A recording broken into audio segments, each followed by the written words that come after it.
السلام على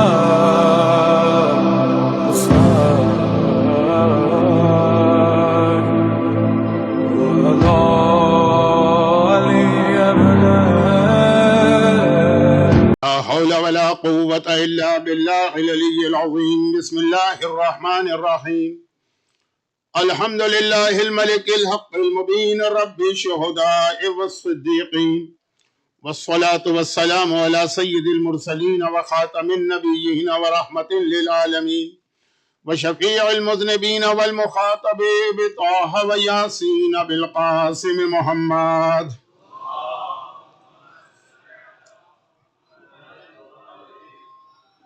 وآله وعترته الطيبين الطاهرين المعصومين المظلومين الذين أذهب الله عنهم الرجس وطهرهم تطهيرا.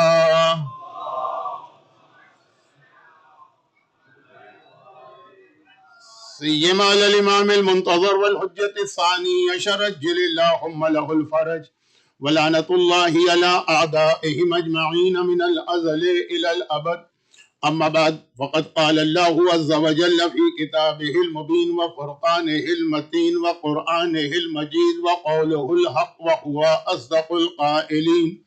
بسم الله الرحمن الرحيم. يا أيها الذين آمنوا ادخلوا في السلم كافة. وقال قل إن صلاتي ونسكي ومحياي ومماتي لله رب العالمين.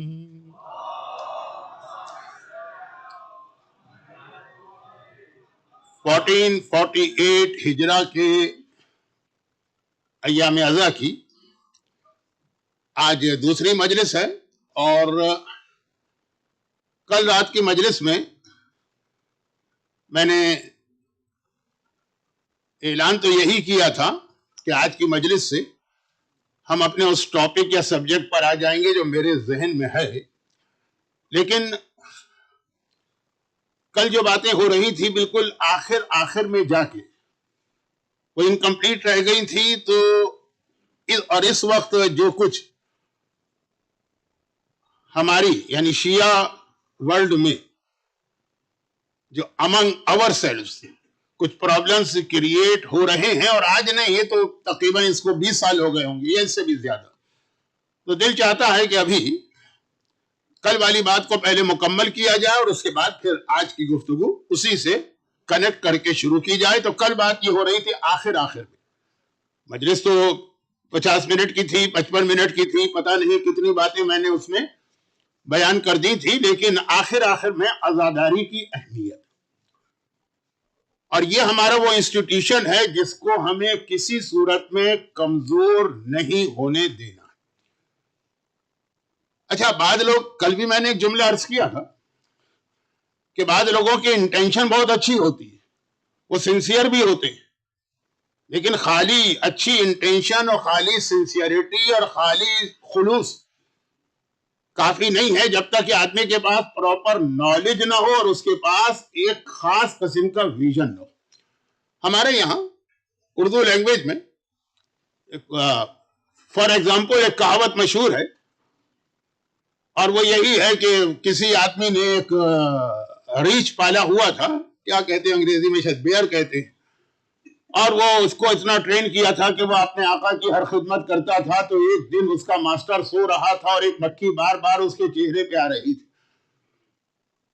تو وہ اپنے آقا کی محبت میں مکھی کو پہلے تو اڑاتا رہا، لیکن جب مکھی تو مکھی ہوتی ہے نا، آپ کو بھی پتا ہے، پیچھے پڑ جائے تو ایسا پڑ جاتی کہ شیطان بھی کیا اتنا پیچھے پڑے گا. تو خیر وہ بار بار اڑا رہا تھا. جب وہ دیکھا کہ مکھی کسی طریقے سے جانے کو تیار نہیں ہے، آقا کی ناک پہ بیٹھی ہے، تو اس نے ایک پتھر اٹھا کے مکھی کو مارا تاکہ وہ مکھی مر جائے. مکھی تو نہیں ماری، آقا مر گیا. اب اس کی سنسیئرٹی میں کوئی شک نہیں تھا، اور اس نے پوری اچھی انٹینشن کے ساتھ اپنے آقا کی مدد کرنے کی نیت سے یہ ایکشن کیا. اگر یہ جوک ٹائپ کا ایک کہاوت ہے یہ، لیکن اس کے اندر جو میسج ہے نا، بعض میسج ایسی چھوٹی چھوٹی شارٹ سٹوریز میں ہوتے ہیں، یہ جو ہمارے بزرگوں کی فوک سٹوریز، کہ اس کے اندر وہ چھوٹی سی سٹوری اتنا بڑا میسج دے دیتی ہے کہ پوری 1 گھنٹے کی تقریر کا، ایک عشرے کا، 10 دن کا اتنا میٹر نہیں ہوتا. ایک 2-3 مثالیں میں آج اور کل کی مجلس میں اور بھی دوں گا. تو خلاصہ یہ ہے کہ سنسیئرٹی کو خالی چیک نہیں کیا جاتا، اس کے ساتھ نالج، اور خالی نالج بھی کافی نہیں، اس کے ساتھ ایک ویژن ہونا چاہیے۔ چنانچہ قرآن کریم نے جہاں اللہ کے رسول کی ڈیوٹیز بتائی کہ آخر پیغمبر کو اس دنیا میں بھیجا کیوں گیا، اور آپ لوگ شاید ایوری فرائیڈے کو یہ سنتے بھی ہوں، یہ لفظ میں نے اس لیے استعمال کیا کہ انڈیا میں اور پاکستان میں اور ایسٹ افریقہ میں تو نماز جمعہ میں سورہ جمعہ تلاوت کیا جاتا ہے، لیکن ویسٹ میں آ کے جو کہ ٹائم ذرا کم ہوتا ہے، تو جو اسلام نے ایک فیسیلٹی دی ہے کہ نماز جمعہ کے اندر بھی آپ کوئی بھی سورہ پڑھ سکتے ہیں، چاہے اِنَّا أَعْطَيْنَاكَ الْكَوْثَرَ پڑھ لیں، چاہے قُلْ هُوَ اللَّهُ پڑھ لیں۔ تو مجھے نہیں معلوم کہ نماز جمعہ یہاں سورہ جمعہ کے ساتھ ہوتی ہے کہ نہیں ہوتی ہے۔ ہمارے یہاں اچھا ابھی کسی نے کہا کہ ہوتی ہے، لیکن جہاں سے میں آ رہا ہوں وہاں بعض مسجدوں کے اندر ہوتی ہے، بعض میں نہیں ہوتی ٹائم کی وجہ سے۔ تو خیر خلاصہ یہ ہے کہ هو الذی بعث فی الامین رسولا منہم یتلو علیہم آیاتہ ویزکیہم، اور اس میں ایک بہت اہم میسج ہے، شاید وہ بھی میں بیان کر دوں، وَيُعَلِّمُهُمُ الْكِتَابَ وَالْحِكْمَةَ وَإِنْ كَانُوا مِنْ قَبْلُ لَفِي ضَلَالٍ مُبِينٍ۔ اچھا اب دیکھیے قرآن کریم نے یہاں کیا کہا، پیغمبر کے اس دنیا میں بھیجے جانے کا مقصد بیان ہو رہا ہے۔ اس میں اکثر میں ایک جملہ اپنی طرف سے ایڈ کرتا ہوں کہ یہ ہیومن نیچر ہے کہ انسان ہمیشہ خراب سے اچھے کی طرف جاتا ہے، اور آج دنیا نے جتنی ترقی کی ہے وہ اسی وجہ سے کی ہے کہ اللہ نے جو ہماری نیچر میں یہ ایک جذبہ رکھا ہے نا کہ خراب سے اچھے کی طرف، ورنہ جب شروع میں، اب میں اس وقت حضرت آدم کی طرف نہیں جا رہا، یعنی ریلیجس پوائنٹ سے بات نہیں کر رہا ہوں، انسان غاروں میں رہتا تھا، کیو میں، جنگلوں میں رہتا تھا، سنا ہے ٹارزن آج بھی رہتا ہے، مجھے نہیں معلوم کہ وہ کون ہے، لیکن بہرحال جنگلوں میں انسان رہتا تھا۔ آج ٹورنٹو جیسے شہر میں کیوں آیا؟ اسی جذبے کی وجہ سے نا کہ آدمی ہمیشہ کوشش کرتا ہے کہ وہ اچھائی کی طرف جائے۔ اللہ کے رسول کا نور کائنات کی خلقت میں سب سے پہلے نور پیدا ہوا، اور لاکھوں سال تک عرش الہی میں رہا ہے۔ عرش الہی کی بات ہی کچھ اور ہے، کبھی اس کی آپ ڈیٹیل سنیے، وہاں کا مزہ ہی کچھ اور ہے۔ کل میں نے عرض کیا تھا نا کہ بعض چیزیں ایسی ہوتی ہیں ان کا ایسا مزہ ہوتا ہے کہ ایک عام آدمی کو تو آپ سمجھا بھی نہیں سکتے ہیں۔ عرش الہی پہ خدا کے پڑوس میں رہنے کا، خدا کا کوئی فزیکل وجود نہیں ہے کہ کوئی ایک خاص جگہ ہو، لیکن بطور مثال کہہ رہا ہوں کہ خدا کے قریب رہنے کا مزہ ہی کچھ اور ہے۔ ان کو وہاں سے بھیجا گیا اس دنیا کے اندر، تو ایسا ہے کہ جیسے آپ کو ٹورنٹو سے اٹھا کر کسی جنگل میں بھیج دیا جائے کہ جاؤ وہاں جا کے زندگی گزارو، آدمی برداشت نہیں کر سکتا۔ کوئی خاص پرپز ہوگا، کوئی خاص مقصد ہوگا، تبھی یہ انسان اس طرح سے کیا کہتے ہیں اس کو ریورس مائگریشن کرے گا کہ اچھی جگہ سے خراب جگہ پہ جائے۔ تو اللہ کا رسول عرش الہی پر نور خدا، پوری کائنات اس سے روشن ہو رہی ہے، وہاں سے یہاں پہ آئے۔ پوری تفصیلی حدیث لکھی ہے علامہ مجلسی نے، بلکہ علامہ مجلسی تو کوئی آتھر نہیں ہے، وہ تو کمپائلر ہے۔ ہماری پرانی کتابوں میں جو شروع کی کتابیں ہیں پوری تفصیل ہے۔ پھر یہاں پہ کیوں آئے جبکہ اس کا نام ہی دنیا ہے؟ دنیا عربی کا لفظ ہے دنیا، دنیا کہتے ہی بہت ہی پست، بہت ہی نیچی چیز کو، بہت ہی انفیریور ٹائپ کی چیز کو، تو اس کا نام دنیا ہے۔ یہاں پہ کیوں آئے قرآن نے بتایا۔ اب وہ آیت اس وقت میرا موضوع مقصد رسالت نہیں، لیکن اس میں ایک لفظ آ رہا ہے کہ قرآن کہتا ہے وَيُعَلِّمُهُمُ الْكِتَابَ وَالْحِكْمَةَ، یہ کتاب کی تعلیم دے گا اور حکمت کی تعلیم دے گا۔ خالی کتاب نہیں کہا، کتاب کی تعلیم دے گا اور حکمت کی تعلیم دے گا۔ اور خود کتاب وہ ہے، کتاب وہ ہے وَلَا رَتْبٍ وَلَا يَابِسٍ إِلَّا فِي كِتَابٍ مُبِينٍ۔ نماز غفیلہ تو آپ لوگ پڑھتے ہوں گے، بہت اہم نماز ہے مستحب نمازوں میں۔ نماز شب کے بعد اہم ترین یہ نماز آتی ہے، نماز غفیلہ۔ تو خیر وَلَا رَتْبٍ وَلَا يَابِسٍ إِلَّا فِي كِتَابٍ مُبِينٍ، کائنات کا ہر خشک و تر اس کتاب میں موجود۔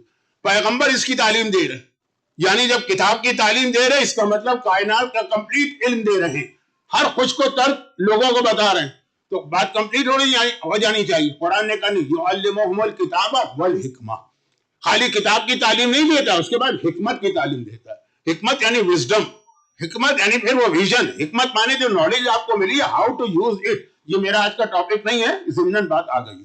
تو خلاصہ یہ کہ سنسیئرٹی اپنی جگہ سب سے پہلی چیز تو وہ، دوسرے اس کے ساتھ پہ نالج، اور نالج کے بعد پھر آدمی کے پاس اتنی وزڈم بھی ہو اور اتنا اس کا ویژن بھی ہو، پھر جا کے وہ کمیونٹی کے لیے کوئی پروجیکٹ لانچ کرے۔ ہمارے یہاں آج کل تو جس کے پاس بھی ایک موبائل ہے، اور کس کے پاس نہیں ہے؟ شاید آغا سیستانی کے پاس نہیں ہے اور شاید میرے پاس نہیں. تو خیر جس کے پاس بھی موبائل ہے وہ کھٹ سے اس پہ بیٹھ جاتا ہے. سوشل میڈیا تو اتنا زیادہ عام ہو چکا ہے کہ میں نے کہا کہ جو اسلام بنیادی پیغام ایک دیتا ہے کہ جب بھی کوئی نئی چیز آ جائے پہلے احتیاط کرو، غور کرو اس کے پروز اور کونس کو، اس کے فائدے اس کے نقصان کو غور کرو، اس کے بعد عمل کرنا، فوراً نہیں دوڑنا. لیکن یہ سوشل میڈیا پہ پوری دنیا فوراً دوڑ پڑی. اب گورنمنٹ پریشان ہو رہی ہیں، اب سسٹمز پریشان ہو رہے ہیں، اب وہ پابندیاں لگا رہے ہیں آہستہ آہستہ کر کے، جو آپ نے بھی سنا ہے. اور ہمارے ملک میں تو پچھلے سال یہ پابندی لگ چکی. اب شروع میں ایک اردو کی ایک کہاوت ہے کہ بوتل سے جن نکل گیا اس کے بعد اس کو دوبارہ بوتل میں داخل کرنا بہت ہی مشکل کام ہوتا ہے، ناممکن کام ہوتا ہے. تو اب اسلام اس کا قائل نہیں ہے. تفصیل آئے گی آگے چل کر کہ شروع سے احتیاط کرو، پہلے سمجھ لو جو چیز تمہارے سامنے آئی ہے اور پہلے اس کا پورا بیک گراؤنڈ سمجھو. اب ہمارے ہاں جس کے پاس سوشل میڈیا کا لنک ہے اور کس کے پاس نہیں، میرے پاس نہیں، اور میں نام نہیں لینا چاہتا، لیکن بعض ملکوں کے امیگریشن کو کراس کرتا ہوں تو وہ مجھ سے کہتے ہیں اپنا سوشل میڈیا. میں کہتا ہوں ہے ہی نہیں میرے پاس، یقین نہیں آتا، سمجھتے جھوٹ بول رہا ہے. میں کہتا ہوں آپ تحقیق کر لیجیے، اور وہ تحقیق کرتے ہیں وہیں امیگریشن کاؤنٹر پہ 4 گھنٹے بٹھا کر، اور اس کے بعد حیرت کے ساتھ کہتے ہیں کہ آپ جائیے. تو خلاصہ یہ ہے کہ ہر ایک کے پاس اتنا کہ اگر کوئی کہہ دے کہ میرے پاس کوئی سوشل میڈیا نہیں ہے تو اس کو یقین نہیں آ رہا سامنے والے کو. اب وہ ہر آدمی، ہر بچہ، ہر کچا، ہر شخص وہ اپنے پاس اپنی کمیونٹی کی اصلاح کے لیے ایک پروجیکٹ بنا کے بیٹھا. سوشل جو پروجیکٹس ہیں ان کی طرف اس سے میرا کوئی تعلق نہیں، مجھے اس میں بولنا بھی نہیں چاہیے، وہ میری فیلڈ بھی نہیں. لیکن پھر وہ ریلیجن میں بھی آ جاتے ہیں، اور جب ریلیجن میں آتے ہیں تو پھر سب سے پہلا اٹیک جو ہے ہماری کمیونٹی میں عزاداری پہ ہوتا ہے. بعض لوگ عزاداری کے نام پہ $1 بھی خرچ نہیں کرتے. چلے نہیں کہا خرچ کر، ان کی مرضی، پیسہ ان کے خیال میں ان کا. جبکہ کل بھی میں نے عرض کیا تھا ایک لفظ، اور یہ عرض کر دوں کہ قرآن کریم میں یہ لفظ بار بار آیا، الف لام میم ذالک الکتاب لا ریب فیہ ھدی للمتقین الذین یؤمنون بالغیب. اس کے بعد قرآن کہتے ہیں وَیقیمُوا الصَّلَاۃَ وَمِمَّا رَزَقْنَاهُمْ يُنْفِقُونَ، جو ہم نے دیا ہے اس میں سے خرچ کرو، اپنے میں سے نہیں، تمہارا نہیں چاہیے مال، جو ہم نے دیا. انما المؤمنون الذین اذا ذکر اللہ وجلت قلوبهم وَإِذَا تُلِيَتْ عَلَيْهِمْ آيَاتُنَا زَادَتْهُمْ إِيمَانًا وَعَلَىٰ رَبِّهِمْ يَتَوَكَّلُونَ الَّذِينَ يُقِيمُونَ الصَّلَاةَ وَمِمَّا رَزَقْنَاهُمْ يُنْفِقُونَ. یہ سورہ انفال کی آیت ہے. اس کی خاص بات یہ ہے کہ یہ آیت شروع ہوئی ہے انما سے. انما عربی زبان کا ایک بہت اہم لفظ ہے جس کا ٹرانسلیشن ہوتا ہے اونلی. انما المؤمنون، مومن صرف یہ لوگ. دیکھیے اگر انما نہ آئے اور قرآن کہے کہ مومن جو ہے نماز پڑھتے ہیں، اس کا مطلب یہ ہے کہ نماز کے علاوہ دوسری چیزیں بھی ان میں ہو سکتی. قرآن کہے کہ مومن وہ ہے جو قرآن کی تلاوت کرتا ہے دوسری، لیکن جب لفظ انما آ جائے تو مطلب صرف یہ انما. وہاں بھی یہی لفظ ہے انما المؤمنون، مومن صرف وہ ہے کہ مما رزقناہم ینفقون، ہمارے دیے ہوئے رزق میں سے خرچ کرے گا، تمہارے نہیں، تمہاری دولت، تمہارا پیسہ نہیں چاہیے. یہ میں کل کے لفظ کی وضاحت کر رہا ہوں کہ جو میں نے کہا تھا کہ میرا کوئی چیز نہیں ہوتی، سب اللہ کا دیا ہوا ہے، صرف ہم اس کے امین اور ٹرسٹی ہوتے ہیں. جس طرح سے اب یہ جملہ میں کہہ رہا ہوں اس کی تفصیل میں جانے کی کا وقت نہیں، لیکن ہے بہت انٹرسٹنگ واقعہ، لیکن وہ ہسٹری ہے، ٹاپک سے ہٹ کر. جس طرح سے ہمارے یہاں ایک چیز مشہور ہو گئی ہے کہ جب رسول خدا ہجرت کر کے مدینے آئے تھے تو حضرت ابو ایوب انصاری کے گھر میں اسٹے کیا تھا جو ان کے پہلے ہوسٹ تھے. اور وہ جو واقعہ ہے نا وہ کیمل اور اونٹنی کا، اور وہ کہاں جا کے رکے گی، اور ہر آدمی کہہ رہا ہے کہ یا رسول اللہ آپ ہمارے گھر میں اسٹے کریں. ویلیوز چینج ہو گئی. آج ویسٹرن کنٹریز میں کوئی کسی کو مہمان بنانے کو تیار نہیں، ہر آدمی مہمان کو ایک بوجھ سمجھتا ہے. کوئی محاورہ بھی آپ لوگوں کا ہے، مجھے نہیں معلوم، محاورہ یعنی کہاوت کہ there is no free lunch, جبکہ اسلام میں بار بار فری لنچ ہوتا ہے. اسلام کی پوری بنیادی فری لنچ کے اوپر ہے.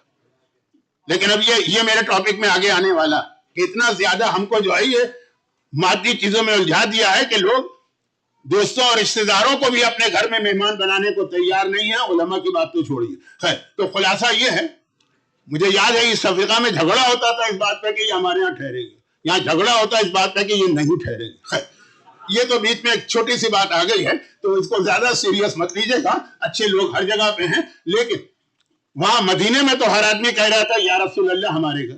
پیغمبر کی روٹین میسج فلم کے اندر وہ پورا کلپ بھی ہے، لیکن میسج تو بہت پرانی بات ہو گئی. پیغمبر نے کہا خلو سبیلہا فإنہا مامورۃ بإذن اللہ، اس کا راستہ چھوڑ دو، اس کو اللہ نے آرڈر دیا جہاں جائے گی میں وہاں جاؤں گا. حضرت ابو ایوب انصاری. میں اتنی ڈیٹیل میں اس لیے چلا گیا کہ آج کل لوگ عمرے پہ بہت زیادہ جا رہے ہیں، اور پہلے لوگ خالی عمرہ کر لیتے تھے، یعنی خانہ کعبہ کا طواف یا روضہ رسول کی زیارت. اب ایک اویئرنیس آئی ہے، لوگ ہسٹری بھی سمجھنا چاہتے ہیں، زیارتیں بھی کرنا چاہتے ہیں. تو حضرت ابو ایوب انصاری کا مکان جہاں پیغمبر نے اسٹے کیا، لیکن اگر آپ ہسٹری دیکھیے گا تو یہ حضرت ابو ایوب انصاری کا مکان تھا ہی نہیں. یہ 300 سال پہلے یمن کا ایک بادشاہ مدینے سے گزرا تھا اور اس کو پتا تھا کہ آخری رسول یہاں آئیں گے. یہ نہیں معلوم تھا کب آئیں گے. تھوڑا سا میں اس کو آگے چل کے لنک دوں گا، آگے سے مطلب آج کی مجلس میں نہیں، آگے کسی مجلس میں امام زمانہ سے، کہ اس کو پتا تھا کہ آخری رسول آئیں گے، یہ نہیں معلوم تھا کب آئیں گے. تو اس نے مدینے میں جا کے باقاعدہ ایک مکان خرید کے اسے پیغمبر کے نام پہ ایک طرح سے ٹرانسفر کر دی کہ یہ مکان جو ہے یہ میرا بھی نہیں ہے، کسی کا نہیں ہے، یہ رسول خدا کا.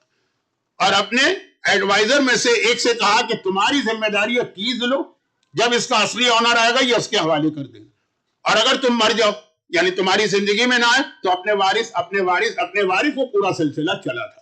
خیر، تو یہ بات تو ضمنی طور پہ آ گئی کہ جیسے وہ مکان حضرت ابو ایوب انصاری کا بہت بڑا کریڈٹ ہے کہ پیغمبر کو اپنے گھر میں رکھا، لیکن وہ گھر اصل میں رسول کا ہی تھا.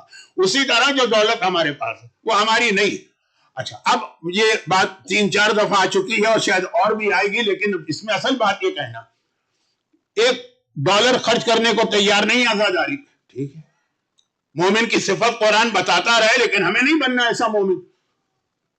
یہ ہمیں خرچ کرنا ہے اپنے حساب سے، کہ ہمارے خیال میں، یہ میں کسی خاص پروجیکٹ یا آرگنائزیشن کی بات نہیں کر رہا، ہمارے خیال میں مثلا اسپتال بہت اہم، ہمارے خیال میں اسکول بہت اہم، ہمارے خیال میں مثلا یتیموں کی مدد بہت اہم، ہمارے خیال میں چیریٹی کا کام بہت اہم، سب اہم، سب اہم.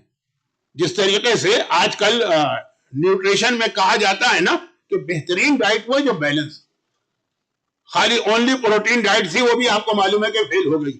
بیلنس ہر چیز ہونی چاہیے اپنے اپنے حساب سے، اتنا پرسنٹ یہ، اتنا پرسنٹ یہ میں آپ کو بتا رہا ہوں، یہ آپ کی توہین کر رہا ہوں، آپ مجھ سے زیادہ یہ چیزیں جانتے ہیں. اسی طرح اسلام میں ہر چیز اپنی جگہ پر، لیکن بیلنس کے ساتھ. ایسا نہ ہو کہ پورا کا پورا زور ایک چیز پہ دے دیا جائے. اب اس کا نتیجہ یہ نکلا کہ سب سے زیادہ، اب جب اتنے سارے ہر آدمی اپنے حساب سے فیصلہ کر رہا ہے مجھے کیا کرنا.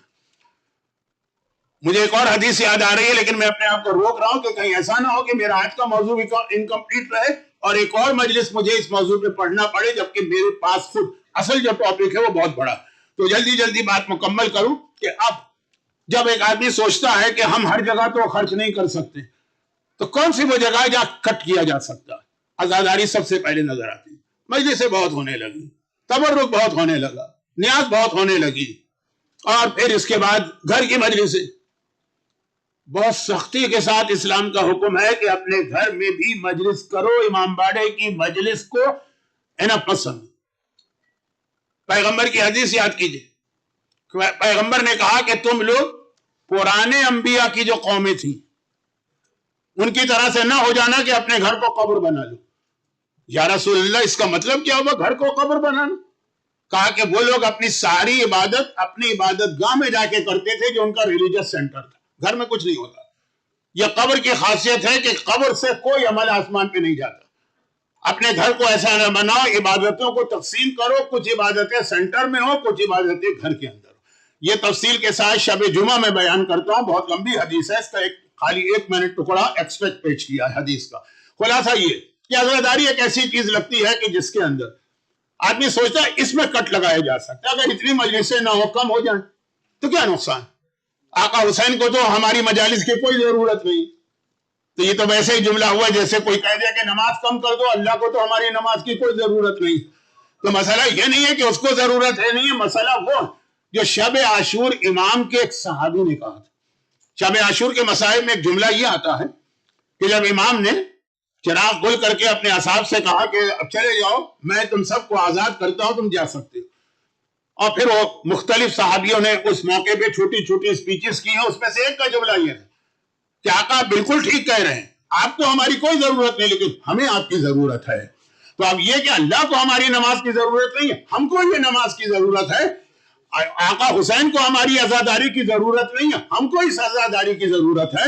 اور اس ضرورت کے اعتبار سے کچھ باتیں بعد میں بیان کروں گا، لیکن آج مختصراً ایک بات عرض کر رہا ہوں کہ ایک بات یاد رکھیے، عزاداری میں جو خرچہ کریں گے آپ دیکھیں گے کہ واپس آتا ہے، اور کتنا زیادہ ہو کے واپس آتا ہے، کیونکہ ہم کریم کو دے رہے ہیں۔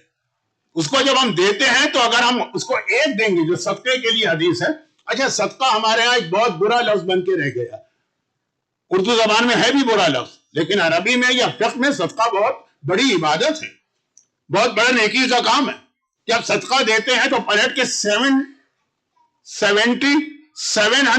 یا 7000 ٹائم بڑھ کے وہ واپس آتا ہے۔ صدقہ مال میں برکت پیدا کرتا ہے۔ تو خیر خلاصہ یہ ہے کہ عزاداری، ابھی میں خالی خرچے کی بات کر رہا ہوں، لیکن اور بھی اس کے بہت سارے پہلو ہیں، اور میں اس کی طرف نہیں جا رہا ہوں ورنہ موضوع بالکل چینج ہو جائے۔ لیکن نہیں خرچ کرنا ایک آدمی کو، اب اس کو نہیں معلوم کہ وہ اپنا کتنا بڑا لاس کر رہا، یہ $1 دے کے وہ جو $1,000,000 واپس اس کو ملتے ہیں، آج بھی ہیں دل والے، دینے والے ہیں۔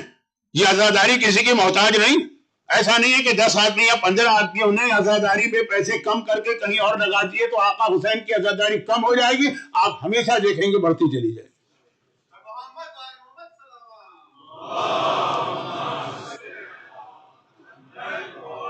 اب میں تو کل کا میرا انٹروڈکشن ہو رہا تھا، اس کو میں ریپیٹ تو نہیں کرنا چاہ رہا، لیکن مور دین 50 ایئرز ہو گئے ہیں مجھے مجلسیں پڑھتے ہوئے، اور جہاں سے سٹارٹ کیا اور آج جہاں پہنچا، جہاں جاتا تھا پتہ چلتا تھا سینٹر چھوٹا پڑ رہا ہے تو اب ایک نیا سینٹر بنانا ہے، وہ نیا سینٹر بنا، پھر میرے دیکھتے ہی دیکھتے وہ نیا سینٹر جو انہوں نے 20 سال کی پلاننگ کی تھی، وہ 2 سال میں وہ چھوٹا پڑنے لگا، اب اس کے بعد نیا سینٹر بنانا ہے۔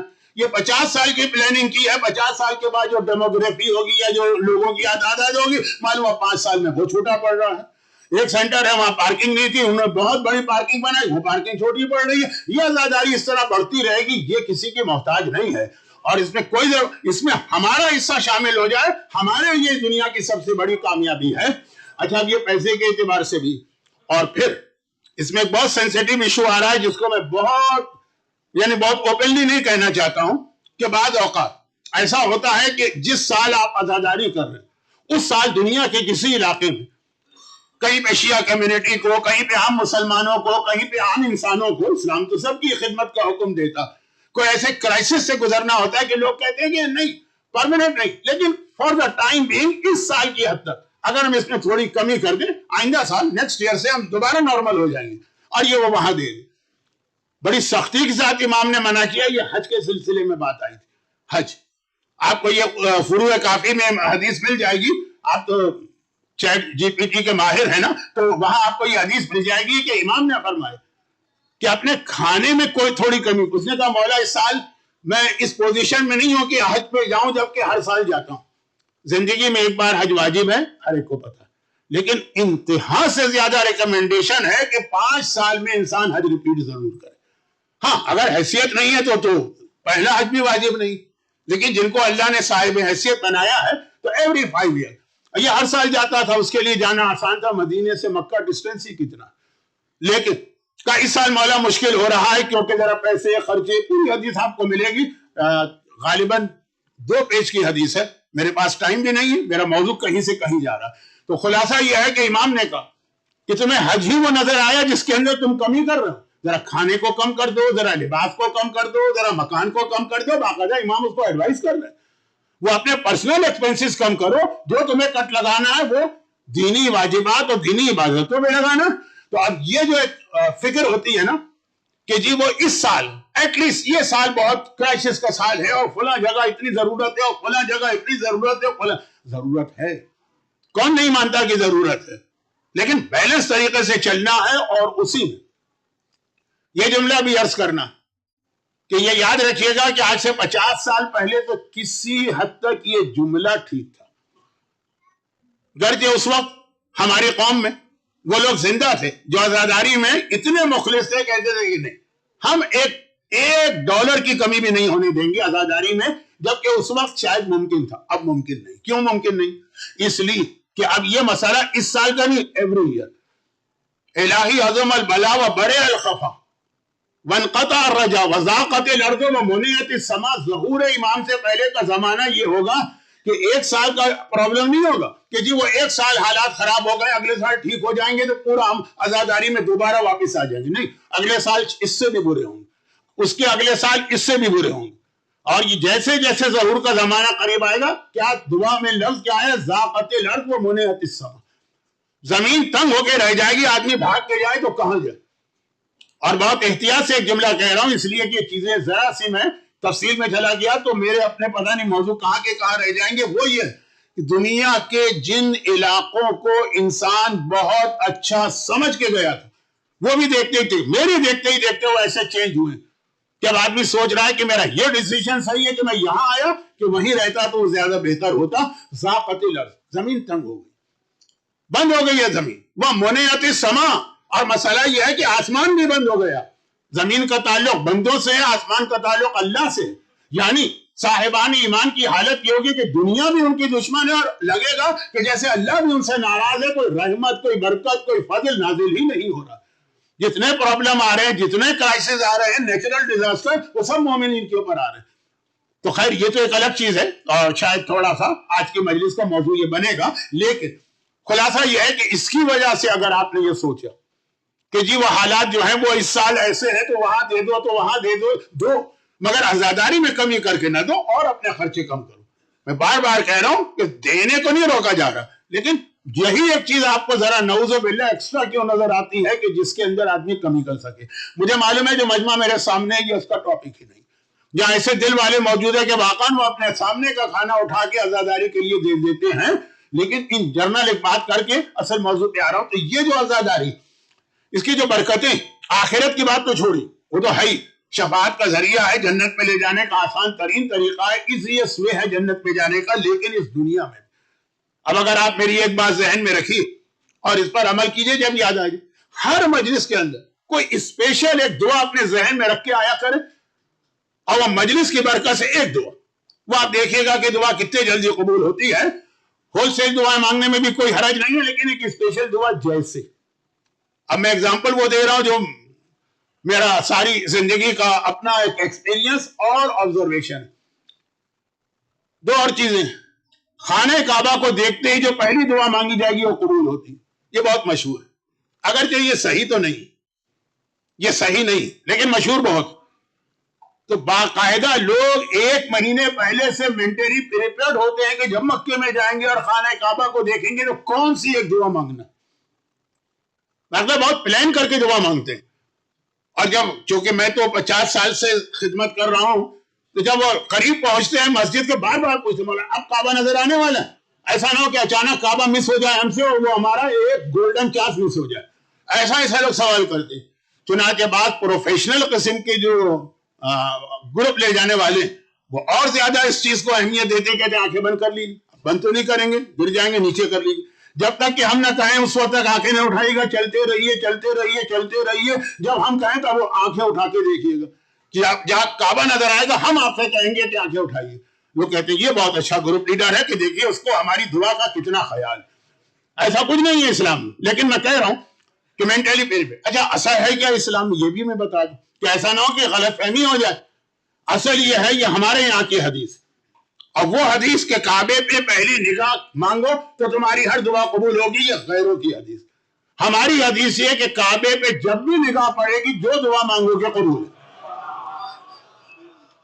خالی پہلی نگاہ کی بات نہیں، پہلی نگاہ ہو، 10ویں نگاہ ہو، 50 روز آپ جائیں گے نہ کرائے، ایک ویک آپ مکے میں رہیں گے اور دن میں 2 بار خانہ کعبہ جائیں گے تو 15-20 دفعہ جائیں گے، ہر دفعہ ایک دعا مانگیے کعبے کو دیکھ کر، اس لیے کہ کعبے کو دیکھ کے دعا قبول ہوتی ہے۔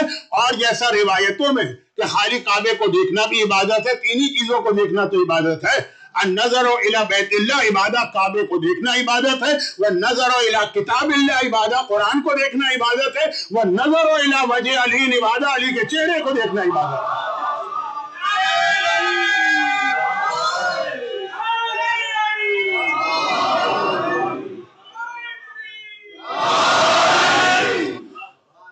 تو اب خانہ کعبہ کے بارے میں جو مشہور ہو گیا ہے، تو میں تو اس کو اپنے ساتھیوں کو بتاتا ہوں کہ جو مشہور ہے نا اس پہ پورا عمل کر لیں. یعنی جب کعبے کو دیکھے ایک دعا، ایک یہ چیز. نمبر 2 زمزم. زمزم پہلے تو بہت ہی مشکل سے ملتا تھا، مجھے اب تک یاد ہے کہ وہ چھوٹی چھوٹی بوٹلز کے اندر وہ زمزم جو تھا لایا جاتا تھا، پھر گھر کے اندر جو بڑا ٹینک ہوتا ہے پانی کا اس میں اس کو ڈال کے اس طرح سے مکس کرتے تھے، کہتے تھے کہ زمزم کا پانی بن گیا، اور لوگوں کو ایز اے ریلیجس گفٹ دیتے تھے. اب تو بہت زیادہ زمزم کے لیے بھی حدیث کہ زمزم ہاتھ میں لے کے ایک دعا، کوئی ایک دعا اپنے ذہن میں رکھو.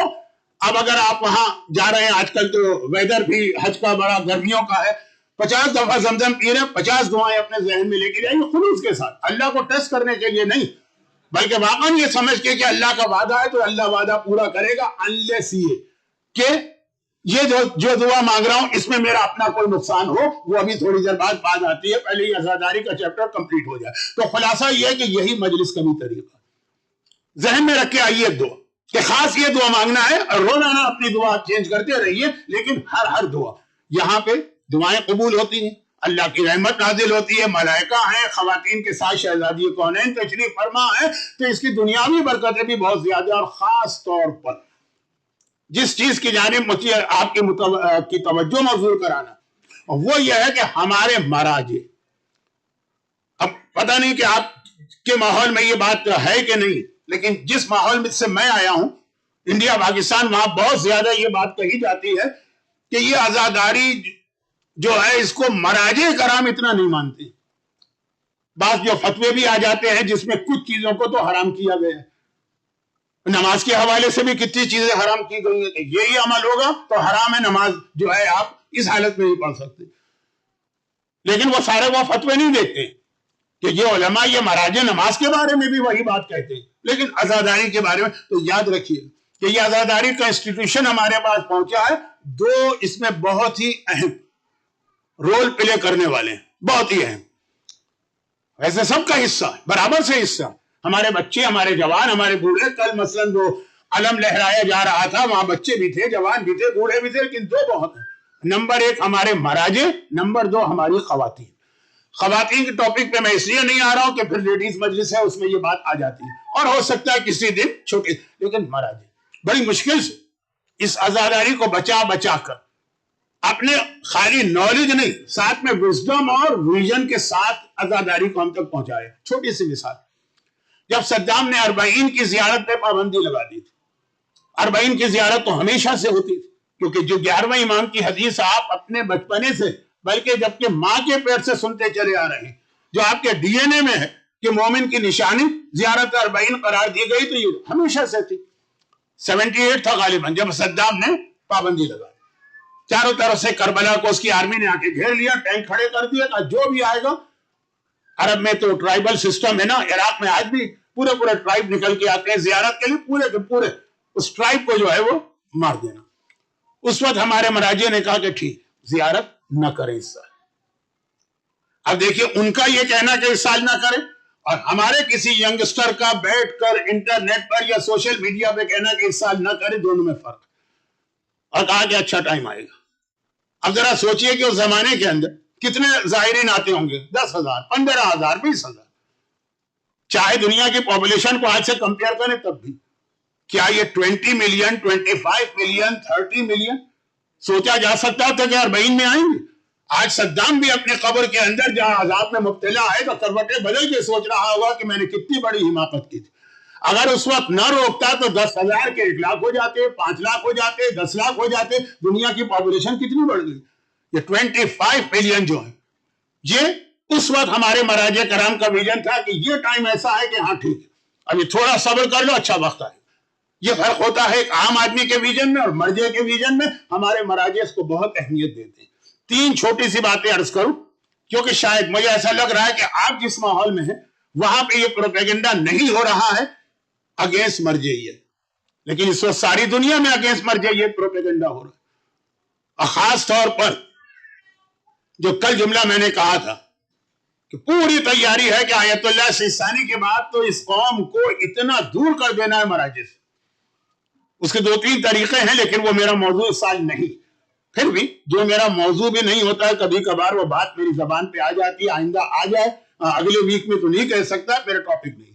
تو اس کے اندر ایک پروپیگنڈا یہ بھی کہ یہ اتنا اہل بیت کے فضائل کو نہیں مانتے ہیں اور اتنی محبت نہیں ہے ان کے دلوں میں، اور یہ عزاداری کو اتنی اہمیت نہیں دیتے.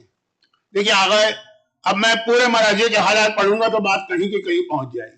آغا سیستانی اس وقت اللہ انہیں طول عمر عطا کرے صحت کے ساتھ، لیکن یہ آغا سیستانی پروڈکٹ ہیں اس صدی کے، اس سینچری کے عظیم ترین مرجع آیت اللہ خوئی کے. ان کے شاگرد آیت اللہ خوئی کے اسٹوڈنٹس کی لسٹ دیکھیے گا تو علماء نہیں ہیں، مجتہدین نہیں ہیں، مراجع ہیں ان میں. ایک تو ابھی آپ کے سامنے آیت اللہ عظمی شیخ اسحاق فیاض کا انتقال ہوا. آیت اللہ خوئی سے پہلے مرجع تھے آیت اللہ محسن حکیم، ان سے پہلے مرجع تھے آیت اللہ بروجردی. اس افریقہ میں صحیح معنوں میں تقلید شروع ہوئی تھی آغا بروجردی سے. تو خیر اب میں پورے یہ فیملی ٹری ہماری مرجعی ہے، کما تو نہیں جا رہا ہوں. آغا بروجردی مشہور واقعہ ان کا، تفصیل میں نہیں جا رہا ہوں کیونکہ 30 منٹ تو وہ واقعہ چاہتا ہے، اتنا وقت نہیں، مختصر. اب یہ ہمارے جتنے مراجع ہیں نا یہ سب 90 پلس. تو آغا بروجردی 90 پلس تھے، لیکن بہت ہی فائن پرنٹ والی کتاب، وہ باہر بس مون لائٹ ہو اس میں بیٹھ کے آرام سے پڑھ لیتے تھے 90 کی ایج. کسی نے پوچھا کہ یہ آپ نے کوئی دوا استعمال کی ہے یا دعا؟ لوگ علماء سے پوچھتے ہیں کہ بھائی کوئی دعا ہے، لوگ مجھ سے بھی آ کے پوچھتے ہیں کہ مولانا آپ کی میموری بہت زیادہ ہے، کوئی دعا؟ میں نے کہا آپ نے کیا پوچھا؟ مجھ سے بھول گئے، ابھی آپ کا سوال ابھی آپ نے پوچھا میں بھول گئے. میری میموری نہیں ہے لیکن لوگ آ کے پوچھتے ہیں نا. تو خلاصہ یہ ہے کہ یہ جو آپ کی آئی سائٹ، دیکھیے عالم کا اس زمانے میں سارا دار و مدار جو تھا اس کی آئی سائٹ پہ تھا. کتابیں پڑھے گا تو آگے وہ ریسرچ کرے گا. اب آج کل تو بہت سارے نئے طریقے آ گئے ہیں، لیکن اس وقت کی بات ہے. کہا کہ میں جب جوان تھا اور حوزے میں اسٹوڈنٹ تھا تو بیمار پڑا، اور ایسی بیماری تھی کہ تقریباً میں اندھا ہو گیا، آلموسٹ اندھا. میں نے رو رو کے خدا سے کہا خدا بندہ ابھی تو میں حوزے میں انٹر ہوا ہوں، میرے دل میں تو بہت بڑا ارادہ تھا کہ میں دین کی خدمت کروں اور مجتہد بنوں، مرجع تو نہیں مجتہد بنوں، زیادہ سے زیادہ اہل بیت کی خدمت کروں. تو میں اس وقت ہی بلائنڈ ہو گیا. کیسے؟ اب وہ پورا واقعہ میں نہیں بیان کرنا چاہتا، لیکن خلاصہ یہ ہے کہ امام زمانہ کی جانب سے ان کو میسج ملا کہ اس سال جو عاشورے کا یہ 40 کا جلوس، مجھے یاد نہیں ہے ان کے شہر بروجرد، وہ جو جلوس نکلے گا اس میں جاؤ، اور جو ماتمی ماتم کر رہے ہوں گے وہ جس وقت ماتم کر رہے ہوں تو ایک طریقہ یہ بھی ہے جو ہمارے یہاں پاکستان میں بھی ہے، عراق میں بھی ہے، کہ وہ سروں پہ مٹی ڈالتے ہیں، وہ جو مٹی گرے گی وہ اٹھا کے اپنی آنکھوں میں لگا لینا. حسین کے عزادار کے سر سے مس ہونے والی مٹی وہ میں نے لگائی ہے. نتیجہ یہ ہے کہ آج 80 سال کے بعد یا 75 سال کے بعد بھی تم دیکھ رہے ہو کہ میری آئی سائٹ نوجوانوں سے بہتر ہے. اب اس میں یاد رکھیے کہ بعض ایسے دوائیاں ہوتی ہیں کہ جس کو بتائی جاتی ہے امام زمانہ کی طرف سے، یہ صرف اس کے لیے ہوتی ہیں، یہ ہمارے اور آپ کے لیے نہیں. لیکن میں بتا رہا ہوں جو مرجع خود یہ دیکھ رہا کہ میری ساری مرجعیت جو ہے وہ اس مٹی کی وجہ سے ہوئی ہے جو یا حسین کہنے والے ایک عزادار کے سر سے مس ہوئی ہے، وہ کبھی عزاداری کے خلاف ہو سکتا؟ آیت اللہ محسن الحکیم. میں بہت شارٹ میں یہ باتیں کہہ رہا ہوں تاکہ جو ہر سال ایام اعزا شروع ہوتے یہ پروپیگنڈا پڑھ جاتا.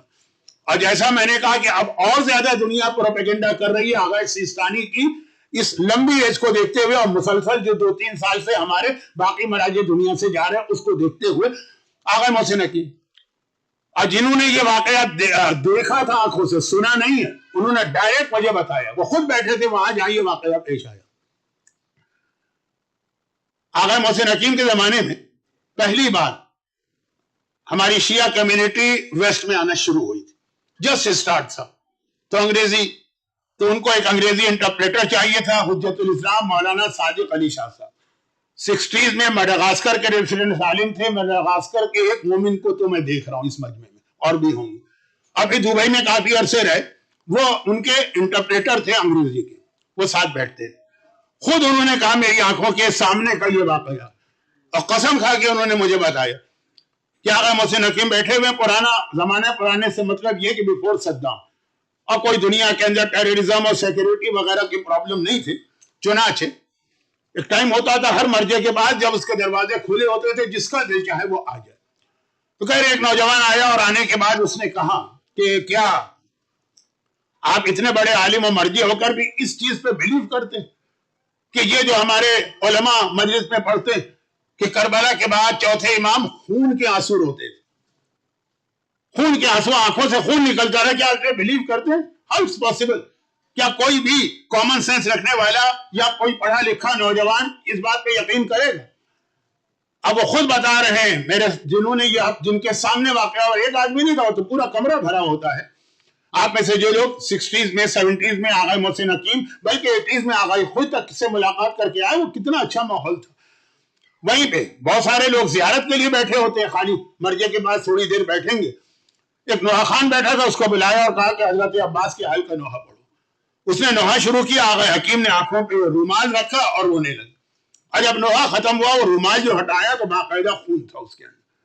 کہا کہ وہ امام معصوم کی بات چھوڑو, ان کا تو پورا گھرانہ ان کے سامنے شہید ہوا ہے, ہم ان کے غلاموں کے غلام, کربلا کو صحیح معنوں میں اگر سمجھ کے روئے تو آج بھی آنکھ سے خون کے آنسو نکلیں گے. اب دیکھیں, جو مرجع معرفت کی اس منزل پر ہو وہ کبھی نہ عزاداری کے خلاف ہو سکتا ہے, نہ ہی اس کے اوپر یہ کہا جا سکتا ہے کہ وہ اہل بیت کو نہیں مانتا. خود آغا خود ایک جملہ میں نے ابھی عرض کیا تھا کہ 100 سال لاسٹ سینچری کا سب سے بڑا مرجع. آج بھی اس مجمع میں ایسے لوگ ہوں گے جو آغا خوئی کی تقلید کر چکے ہیں, اور ایسے بھی ہوں گے جو اسٹل ان کی تقلید پہ باقی ہیں, جسٹ لائک می. بہت عظیم مرجع ہیں. ان کے حالات کی طرف چلا گیا تو آپ کو یہ لگے گا کہ ہم مجلس میں مولا علی اور آقا حسین کے فضائل سننے آئے ہیں, لیکن یہ وہ خدمت گزار ہے. کل میں نے کہا کریم ہے اہل بیت, جنہوں نے ان کی ساری زندگی خدمت کی اور پسند کرتے ہیں کہ ان کا بھی ذکر کیا جائے. تو آغا خوئی, بلکہ اس وقت لندن سے چلنے والا ایک عربی چینل ہے نا جو مرجعیت کے بہت خلاف ہے, اس کا تو جملہ ہی ہے, وہ تمام مراجع کو گالی دیتا ہے, شیخ طوسی سے لے کے آج تک. لیکن خود کہتا ہے کہ پوری شیعہ تاریخ میں اتنا بڑا مرجع کوئی نہیں گزرا جو آغا خوئی. برا بھی کہہ رہا ہے, اعتراض بھی کر رہا ہے, گالیاں بھی دے رہے ہیں, لیکن مان رہے ہیں. تو میں نے تو 100 سال کہے, لیکن بعض کا تو کہنا کہ پوری شیعہ تاریخ کے اگر ٹاپ آف دا لسٹ 5 مرجع تو ان میں سے ایک آغا خوئی ہوں گے. ان کا کتنا مشہور تو نہیں, لیکن ان کا بھی ایک واقعہ ہے, اور یہ عزاداری سے ڈائریکٹ ریلیٹڈ. اور واقعہ یہ ہے کہ آغا خوئی کی سب سے بڑی جو کوالٹی تھی وہ تھا کہ انہوں نے اسٹوڈنٹس ایسے بنائے, یعنی ان کا جو درس ہوتا تھا, جو ٹیچنگ کا اسٹائل تھا, تو وہ ایسا تھا کہ ان کے اسٹوڈنٹ سارے کے سارے مرجع بن گئے. ورنہ بعض بڑے بڑے مراجع ہیں, ساری زندگی انہوں نے دین کی خدمت کی ہے, لیکن ان کے اسٹوڈنٹ پہ 1-2 ہی مرجع ہوتے ہیں. آغا خوئی کی تو ایک لسٹ ہے مراجع کی, اور پوری دنیا سے اس وقت ریلیجس ایجوکیشن والے آغا خوئی کا جو درس ہے اس کو اٹینڈ کرتے ہیں. درس مینس جو ان کا لیکچر ہوتا ہے, جو حوزے میں تعلیم دیتے. ایک دن ایسا ہوا, آئیے اس وقت آغا خوئی کی جوانی تھی, یعنی پورا انرجیز پیک پر تھی. آخر میں 80s کے بعد تو انہوں نے اپنا درس آغا سستانی کو دے دیا کہ میری جگہ تم لوگوں کو پڑھاؤ, لیکن خیر. تو اب ایک دن ایسا ہوا کہ وہ نہیں آئے. کسی کو مجبوری پیش آ سکتی ہے, چلے دوسرا دن نہیں آئے. ہمارے مراجع اس طریقے سے جو ہے کبھی وہ چھٹی نہیں لیتے ہیں, کیونکہ ان کو پتا ہے کہ ان کے پاس جو لوگ آئے ہیں وہ نجف کے نہیں آئے, وہ آسٹریلیا سے لے کے نارتھ امریکہ تک کے پڑھنے کے لیے آئے. ان کا ایک ایک دن بہت قیمتی ہوتا. تیسرا دن گزر گیا, نہیں آئے. تو اب آغا نصر اللہ مستنبط, یہ ان کے وہ شاگرد تھے جو بعد میں ان کے داماد بھی بنے. اور آج بھی آپ نجف میں جب جائیں گے تو آغا خوئی کی قبر جہاں پر ہے اس کے ساتھ آغا نصر اللہ مستنبط کی قبر بھی وہ اسی کمرے کے اندر ہیں. اور ان کے بارے میں سب کو یہ 90% تو یقین تھا کہ آغا خوئی کے بعد نیکسٹ مرجع یہ ہونے والے ہیں. مگر آغا کی زندگی میں 85 میں صدام نے ان کو زہر دے کے شہید کر دیا. یہ بھی بہت بڑے, میں نے انٹروڈکشن اس لیے کرایا کہ دونوں واقعے کے جو 2 کیریکٹر ہیں ان کی عظمت آپ کے سامنے آئے. چوتھے دن وہ آغا خوئی کے گھر گئے. 3 دن ہو گئے, استاد نہیں آیا. خیر تو ہے, طبیعت تو ٹھیک ہے, اب معلوم کرنا بھی ضروری. وہاں گئے تو وہی آغا برج رضی والی بات پتا چلا کہ آغا خوئی تقریباً نابینا ہو گئے. جوانی کی بات کر رہا ہوں, یہاں سے اس ممبر سے اس دروازے تک نہیں جا سکتے. وہ خدا نا ہلکا سا کوئی شیڈو سا نظر آ رہا ہوگا بس. تو ایک مرتبہ گھبرا کے انہوں نے پوچھا کہ کیا ہوا. کہا بس مجھ سے غلطی ہو گئی. یہ گناہ کے لیول کی تو نہیں ہے, لیکن اور وہ یہ ہے کہ میرے گھر میں میری وائف لیڈیز مجلس کرتی, اب بہت لیڈیز آ جاتی ہیں کہ اتنا بڑا، اس وقت یہ مرجع نہیں تھے لیکن بہت بڑے عالم تو تھے نا، جو میں نے بتایا کہ اتنے اسٹوڈنٹ ان کے پاس پڑھنے آتے تھے، تو مجھے بہت اسٹڈی کرنا ہوتی تھی. اب یہ مجلس میں عورتیں آتی ہیں، بہت مجمع ہو جاتا، حتیٰ یہ کہ میرے کمرے تک کے اندر عورتیں پہنچ جاتی ہیں، ذرا سا میں ڈسٹرب ہوتا ہوں. تو میں نے اپنی وائف سے کہا کہ یہ مجلس تم کہیں اور کر دو، تاکہ جو اصل کام میں واجبات کا اجتہاد کی تعلیم ہے اس کے اندر رکاوٹ نہ ہو. میری وائف نے سن لی میری بات. خواتین کی ایک مجلس کی بات کر رہا ہوں،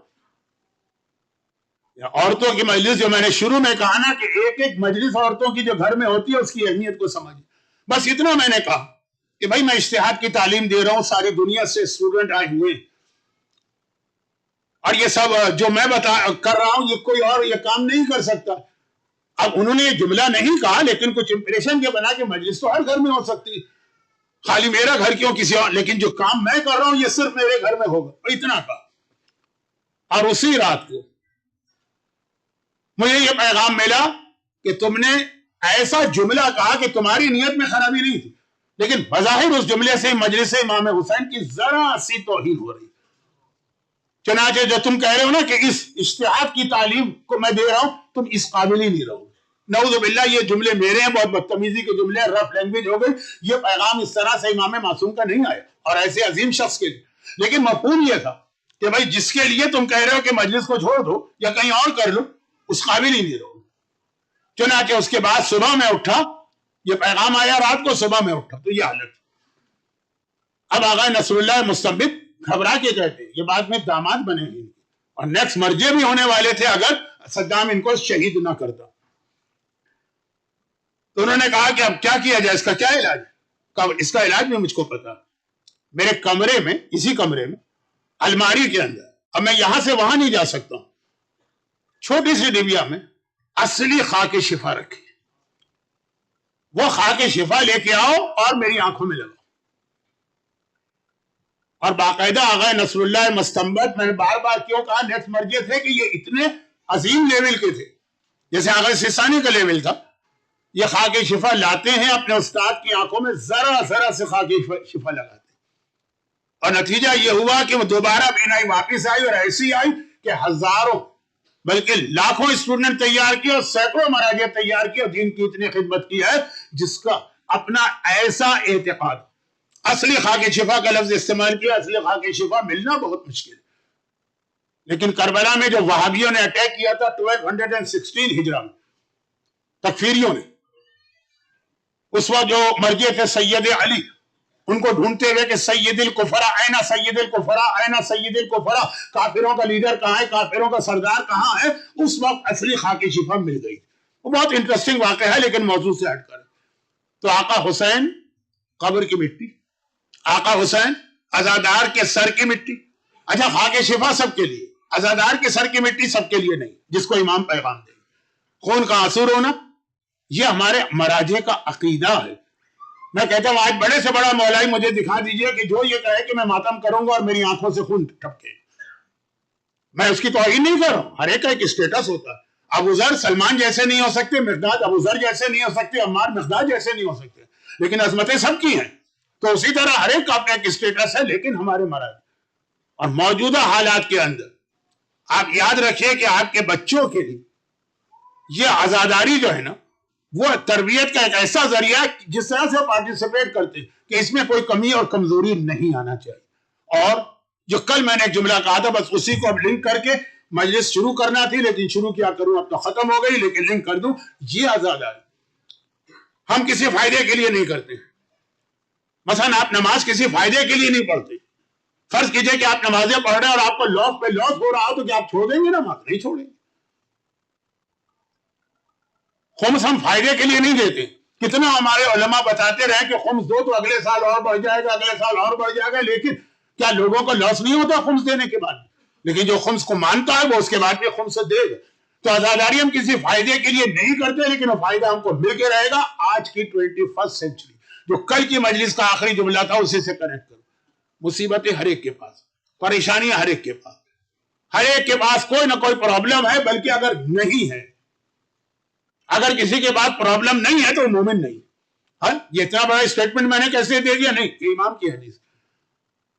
امام کی حدیث ہے، امام نے پوری حدیث ہے جس میں امام نے 40 آدمیوں پر لعنت بھیجی اور لفظ استعمال کیا ملعون ملعون. اچھا لعنت اردو میں گالی ہے، انگریزی میں لعنت کرس کہتے ہیں، لیکن عربی میں لعنت گالی نہیں. جیسے صدقہ اردو میں جو بہت ہی آدمی مصیبت اور بلا دور کرنے کے لیے کسی ایسے ویسے کو دے دیتا ہے، لیکن عربی میں صدقہ بہت بڑی عبادت ہے صدقہ. لیکن بات یہ ہو رہی لعنت. لعنت کے معنی کیا؟ کہ اس کے گھر میں رحمت نہیں آتی. لعنت ایک نیوز ہے. اب آپ کہیں کہ مثلا فلاں پہ لعنت ہو تو آپ کو لگے گا گالی دی گئی، نہیں، اصل میں خبر دی گئی کہ اس کے گھر میں رحمت نہیں آ رہی. یہ عربی کے لعنت اردو کے لعنت میں فرق ہے، یاد رکھیے. اور یہ گجراتی میں بھی اور انگلش میں بھی لعنت. امام نے 40 آدمیوں پہ لعنت بھیجی ہے، یعنی یہ کہا ہے کہ ان کے گھر میں رحمت خدا کبھی نہیں آتی. اس میں کہا ایک وہ مومن ہے کہ جو 40 دن گزارے اور اس کو کوئی پرابلم فیس نہ کرنا پڑے. ہر 40 دن میں ایک مرتبہ تو مومن کو پرابلم فیس کرنا ہوگا. راوی نے کہا مولا ہر 40 دن، وہ سمجھ رہا تھا پرابلم کا مطلب ہے موت. ہر 40 دن میں موت، پرابلم کا مطلب ہے کینسر یا ایڈز. ہر 40 دن میں کینسر اور ایڈز، پرابلم کا مطلب ہے بزنس کا فیل ہونا. امام نے کہا نہیں، پرابلم آئے گا، بڑے بھی آئیں گے چھوٹے بھی آئیں گے. مولا چھوٹا پرابلم راوی پوچھ رہا. کہا کہ مثلا اس نے اپنی جیب سے وہ پرس نکالا یا تھیلی نکالی، پاؤچ، اس میں 100 دینار تھے، اس نے گنے 99. اس کا ایک کہاں چلا گیا؟ دینار جو ہے نا گولڈ کا بنا ہوا ہوتا ہے، اس کی ویلیو کہاں چلا گیا؟ ایک دوبارہ گنا 100 ہوگا. کہ اتنی دیر جو وہ پرابلم میں رہا نا، یہ بھی ان 40 میں شامل ہے. تو چھوٹے سے لے کے بڑے پرابلم 40 میں فیس کرنا. اس کی ریمیڈی کیا؟ اس کا علاج کیا ہے؟ پروٹیکشن کیا ہے؟ یہی سب ہے. اس کے بعد دوسری چیزیں آتی، لیکن چونکہ دوسری چیزوں پر آج کل اعتراض نہیں ہو رہا. نماز شب ہے اس کا علاج، مگر کوئی نماز شب سے آج روکنے والا نہیں. مثلا اس کا علاج ہے کہ آپ عمرہ اور حج کریں، کوئی نہیں روک رہا. اس کا علاج ہے عزاداری، اس سے لوگ روک رہے.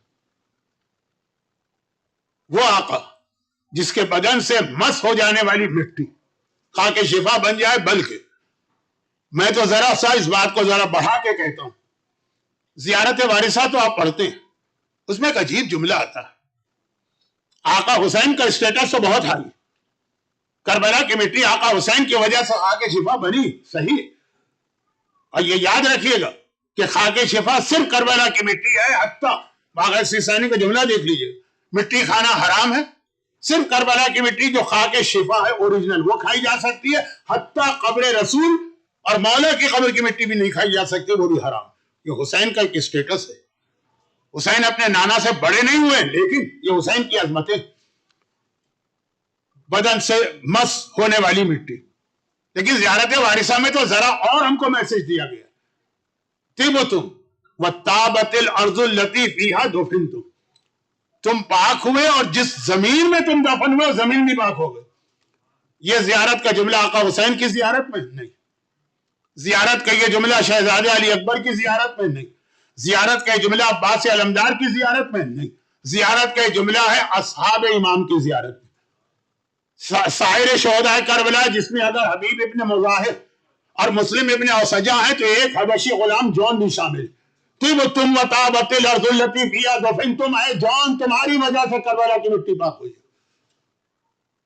تو حسین تو بہت ہی عظیم.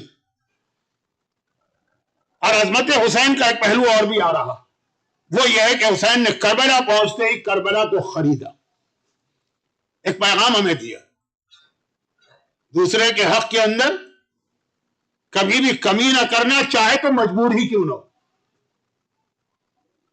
آج شب 2 محرم ہو گئی، اور یہی 2 محرم تھی کہ جب میرا آقا کربلا کے میدان میں پہنچا. کون سا کربلا کا میدان؟ کربلا کا وہ میدان جو حسین مدینے میں دکھا کے آئے تھے. کس کو دکھا کے آئے؟ کل کے مصائب سے جوڑ رہا ہوں آج کے مصائب کو. سیلانیوں کو حکم دیا، سیلانیاں سوار ہو گئے. اب اس کے بعد آقا حسین خود اپنے گھر کے بزرگوں کو خدا حافظ کہنے کے لیے گھر میں آئے. جا رہے ہیں، سفر ہے، بزرگوں کو سلام کرنا ہے. حسین کی پھوپھی ام ہانی اب تک زندہ، مولا علی کی بڑی بہن جو مولا سے 30 سال بڑی تھی، اب تک زندہ. ان کو سلام کیا اور اس کے بعد ام سلمہ کے پاس گئے. رسول خدا کی وہ بیوی جو خدیجہ طاہرہ کے بعد سب سے عظیم بیوی. ایک مرتبہ ام سلمہ نے دیکھا کہ حسین ٹریولنگ کا جو لباس ہوتا ہے اٹائر یا ڈریس وہ پہنے ہوئے. گھبرا کے کہا بیٹا حسین کیا کہیں سفر کر رہا؟ کہا کہ ہاں نانی مجھے مدینہ چھوڑنا پڑ رہا. میں یہ سننا تھا میں سلمہ چونک گئی.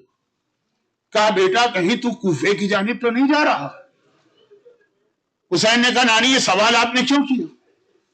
کہا تیرا نانا رسول خدا مجھ سے کہہ رہا تھا جب میرا حسین کوفے کی جانب جائے تو اس کو اس طرح رخصت کرنا جیسے مرنے والوں کو رخصت کیا جائے. حسین نے کہا نانی آپ نے تو خالی نام سنا تھا، کہیے تو میں آپ کو یہ بھی دکھا دوں کہ میں کہاں جا رہا ہوں. ام سلمہ نے تڑپ کے کہا بیٹا ذرا دکھا تو صحیح. اور حسین نے ایک مرتبہ اشارہ کیا. ام سلمہ کی آنکھوں کے آگے سے پردے ہٹتے چلے گئے، زمینیں بدلتی چلی گئی. آخر میں ایک تپتا ہوا صحرا نظر آیا، ایک جنگل نظر آیا جہاں ایک فوج ہے، زمین پہ کچھ لاشیں پڑے ہیں. ام سلمہ وہ لاشیں دیکھتی جا رہی ہیں. ایک مرتبہ گھبرا کے کہا کہ بیٹا یہ کون سا لاشا ہے جس کا بدن ٹکڑے ٹکڑے نظر آ رہا؟ حسین نے سر جھکا کے کہا نانی یہ آپ کے بڑے نواسے حسن کا وارث قاسم ہے. ایک مرتبہ ام سلمہ نے آگے ایک منظر دیکھا، کہا بیٹا یہ کون ہے جس کا چہرہ تو مجھے نظر نہیں آ رہا لیکن کلیجے میں برچی کا پھل تو یہاں بھی نظر آ رہا ہے. سر جھکا کے کہا نانی یہ آپ کا اکبر ہے، یہ میرا اکبر جس نے برچی کھائی. اور ایک مرتبہ ام سلمہ نے آخری منظر دیکھا، دیکھا کہ بوڑھا شخص ٹیلے پہ کھڑا ہے، چہرہ صاف نہیں ہے کیونکہ اس پہ خون لگا ہوا ہے، ہاتھوں میں ایک ننھا سا لاشا ہے، بچے کے گلے میں 3 بھال کا تیر نظر آ رہا ہے. گھبرا کے کہا بیٹا یہ کون ہے؟ کہا نانی آپ نے نہیں پہچانا، یہ آپ کا حسین ہے جو اپنے اصغر کو پانی پلانے آیا. اور آخر میں تڑپ کے ام سلمہ نے کہا کہ بیٹا مگر یہ بی بی کون ہے؟ دیکھا کہ ایک بی بی ہے جن کے سر پہ چادر نہیں ہے اور وہ میدان میں ادھر سے ادھر بے چینی کے عالم میں جا رہی ہے. نانی آپ نے نہیں پہچانا، یہ آپ کی زینب ہے، زینب جو اپنے بھائی کی شہادت کا منظر دیکھ رہی ہے. تو حسین تو کربلا وہی دکھا کے آئے تھے مگر وہ ام سلمہ کو دکھایا تھا، اصحاب امام کو دکھانا تھا. 2 محرم کی سیر پہر آئی، حسین کی سواری کا جانور چلتے چلتے ٹھوکر کھا کے رک گیا. عباس علمدار گھبرا گئے کہ آقا یہ سواری کا جانور تو وفادار جانور ہے، آج تک نہیں رکا، اس کو بدلتے. دوسرا گھوڑا لایا گیا، وہ بھی آگے نہ بڑھا، 7 گھوڑے بدلے گئے. آخر عباس نے گھبرا کے کہا مولا سمجھ میں نہیں آتا آج یہ گھوڑوں کو ہوا کیا ہے، کوئی اپنی جگہ سے آگے نہیں بڑھ رہا. اتنی دیر میں قریب کے قبیلے کے لوگ جمع ہو گئے تھے، بنی اسد کا قبیلہ قریب ترین تھا، جمع ہو گیا تھا. حسین نے کہا عباس ذرا پوچھو تو صحیح اس جگہ کا نام کیا ہے؟ حسین کو تو معلوم ہے، وہ تو دکھا کے آئے ہیں کربلا، ابھی اپنے ساتھیوں کو بتانا ہے. ایک مرتبہ ایک بوڑھے نے کہا فرزند رسول اس کا نام شط الفرات ہے. کہا کوئی اور نام ہوگا؟ کہا کہ اس کا ایک نام غازریہ ہے. کہا کوئی اور نام ہوگا؟ کہا کہ اس کا ایک نام نینوا ہے. کہا کوئی اور نام ہوگا؟ سارے نام بتا رہے. حسین کہتے کوئی اور نام ہوگا، نام ختم ہو گئے. حسین نے کہا کوئی اور نام ہوگا؟ کہا ہمیں تو نہیں پتا، ہمارے قبیلے میں بہت بوڑھا آدمی ہے، چلنے کے قابل نہیں ہے، شاید اسے پتا ہو. اسے اٹھا کے لایا گیا. حسین نے پوچھا کہ اس زمین کا کوئی اور نام ہے؟ کہا کہ ہم اسے کربلا بھی کہا کرتے تھے. بھائی اتنا سننا ہے. حسین نے کہا عباس قافلہ روک دو، اب ہمیں آگے نہیں جانا، یہی قیام کرنا ہے. وہ بوڑھا تڑپ کے کہتا ہے ہاتھ جوڑ کے مولا یہ کیا غضب کر رہے ہیں، کربلا میں کوئی نبی زیادہ نہیں آیا مگر یہ تو زخمی نہ ہوا ہو، مولا یہاں قیام نہ کرے. حسین نے کہا تم خالی زخمی ہونے کی بات کرتے ہو، ارے اس تپتی ریتی پر تو ہمارے لاشیں 3 دن پڑے رہیں گے. ہاں اے قبیلہ بنی اسد کے لوگوں میں یہ زمین خریدنا چاہتا ہوں. تو مولا آپ ہمارے مہمان ہیں، ہم آپ کو خوشی سے اپنے یہاں رکھیں گے. کہا مجھے 3 دن نہیں رہنا ہے، مہمان 3 دن ہوتا ہے نا، میں تو قیامت تک رہوں گا. اس نے زمین خریدی مگر 2 شرطیں لگائی. پہلی شرط آپ کے لیے لگائی، کریم کریم کریم، پہلے آپ کو یاد کیا، کہا کہ قیامت تک ہمارا کوئی زائر آئے گا 3 دن اسے مہمان بنانا. اور دوسری شرط یہ لگائی کہ جب ہم مارے جائیں اور لشکر یزید چلا جائے تو ہمارے لاشیں دفن کرنا. سارے مردوں نے ہاتھ جوڑے روتے ہوئے کہا مولا ہمارا وعدہ جانے قربان. کہا نہیں، جا کے اپنی عورتوں کو بھجواؤ، عورتوں کو پیغام ملا، ساری عورتیں عبایا اور حجاب پہن کے آئیں۔ اللہ، آج ہم بھی اس قابل ہو گئے کہ فاطمہ کا لال ہمیں بلا رہا ہو۔ مولا ہمارے لیے کیا حکم ہے؟ کہا اگر تمہارے مرد لشکر یزید کے ڈر سے گھروں سے نہ نکلے تو وعدہ کرو جب پانی بھرنے فرات کے کنارے آؤ گی تو پانی بھرتے بھرتے ہمارے لاشوں کو بھی تو بن کر جاؤ گی۔ عورتوں نے روتے ہوئے وعدہ کیا، کہا کہ اب اپنے بچوں کو بھجواؤ۔ ارے 10-10 سال کے بچے، 12-12 سال کے بچے گھبرائے ہوئے آئے، آقا نے آج ہمیں بلایا، ہم بھی اس قابل ہو گئے۔ آقا کیا حکم ہے؟ کہا ہو سکتا ہے تمہارے والدین لشکر یزید کے گھر سے نہ آئے تو وعدہ کرو کھیلتے کھیلتے آؤ گے، مٹھیوں میں خاک لے کے ہمارے لاشوں پہ ڈالو گے۔ اللہ، حسین اگر دفن نہ ہو لاشا، کم از کم خاک پڑ جائے، لیکن ادھر حسین مارا گیا، لاشا جلتی ریتی میں پڑا رہا، ایک مٹھی خاک بھی ڈالنے والا کوئی نہ تھا۔ ہاں، لاشے پہ گھوڑے دوڑانے والی ہستیاں۔ خدا بندہ، جن مومنین نے گریہ کیا، ان کے گریہ کا واسطہ ان کو اور تمام مومنین و مومنات کو اور پریشانی سے محفوظ فرما، ان مظالم کے انتقام کے لیے ظہور امام میں تعجیل فرما۔ ماتم حسین۔